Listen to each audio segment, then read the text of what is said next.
The heart is the pump of the human circulatory system. The left side of the heart has two connected chambers, the left atrium and the left ventricle. The right side of the heart also has two connected chambers, the right atrium and the right ventricle. These two sides, or pumps, of the heart are not directly connected with one another. Oxygenated blood from the lungs travels through large vessels called the pulmonary veins and enters the left side of the heart, emptying directly into the left atrium. The pulmonary veins are unusual in that they carry oxygenated blood. Other veins, because they carry blood back to the heart from the body tissues, carry deoxygenated blood.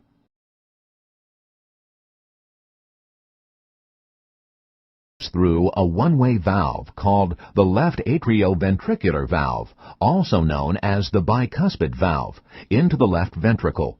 Most of this flow, roughly 70%, occurs while the heart is relaxed. The atrium then contracts, filling the remaining 30% of the ventricle with its blood. After a slight delay, the ventricle contracts. The contraction forces the blood to exit into an opening that leads to the largest artery in the body, the aorta.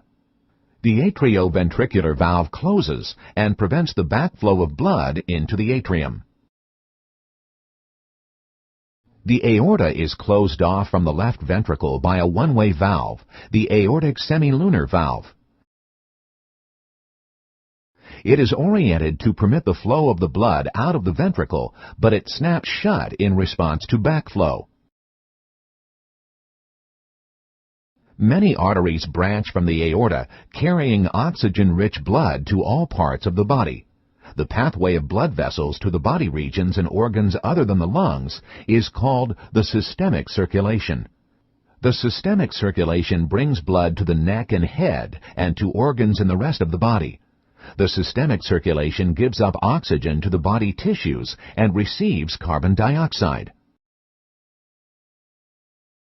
The blood that flows into the arterial system eventually returns to the heart after flowing through the capillaries.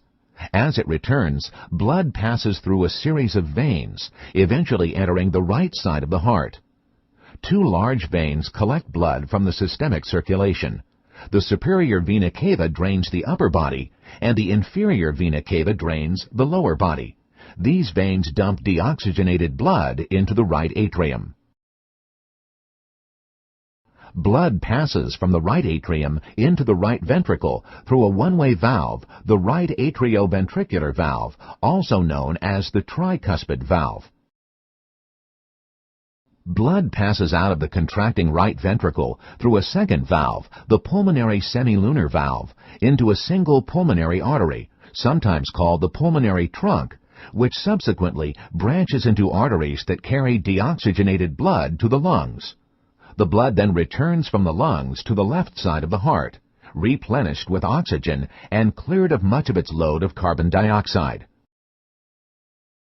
The pumping of the heart is a repeated cardiac cycle of relaxation and contraction of the atria and ventricles.